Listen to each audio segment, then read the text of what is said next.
strange text messages. 001 002 85 pop up on my phone every 2 to 3 weeks, every month.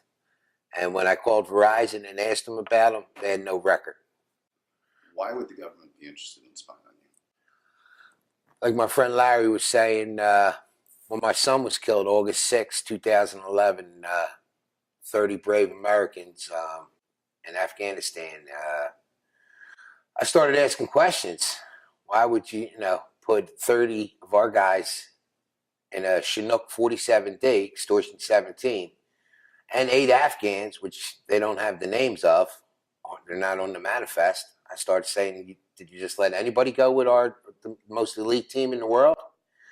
And when I started asking questions like who gave the command, who gave the orders, and I believe it goes all the way up to the top, with Panetta was in and Petraeus and Mr. President, Mr. Obama. And so as soon as I started asking questions, I know they're listening to me to find out what I found out from other Navy SEALs and Rangers that were there. So they're listening to who knows what, who's going to tell what, because for definite sure that my son was set up. Has the spying affected your life, or how has it? Yes. In what respects? Somebody's listening when you're talking to your wife or your children or your therapist. It just, grips you up. You don't want to say things, things you're going through and have somebody else listening. That's not the American way. That's why I got the best lawyer in the country, Larry Klayman.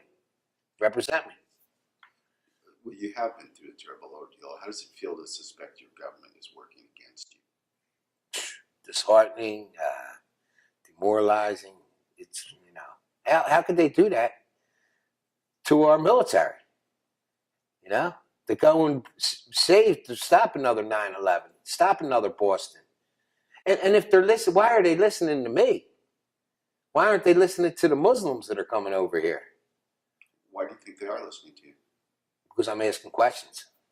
That's definitely, I'm asking questions. Where, who gave the command to send these men in a 1960 Chinook helicopter, refurbished in 1985, our most elite team in the world, that they spend millions of dollars training, and they're going to put them in a 1985 Chinook 47D helicopter with no gun protection into the Tanjin Valley, the Taliban stronghold?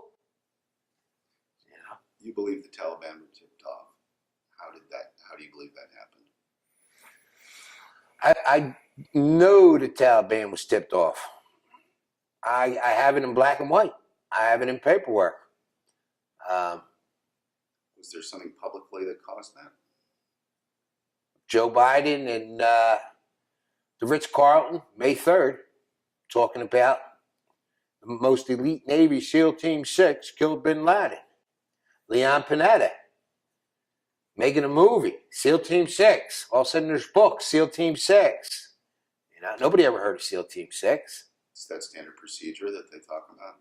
No. They put a mark on our son's back, all 30 of them brave Americans, and they gave up the tapes, and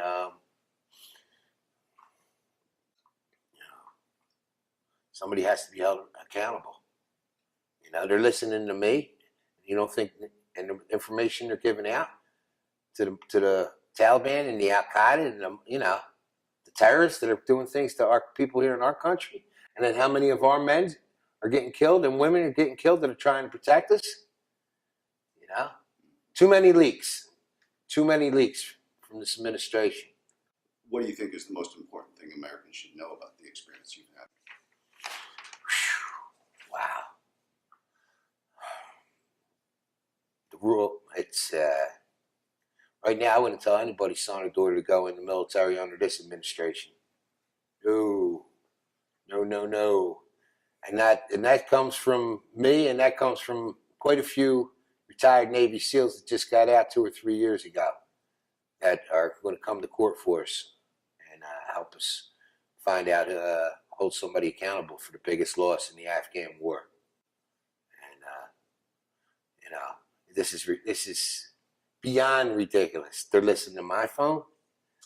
You know, if they're listening to people's phones, there should never be a 9/11, never be another Boston. You know, so and that's why we have my friend here to help us out.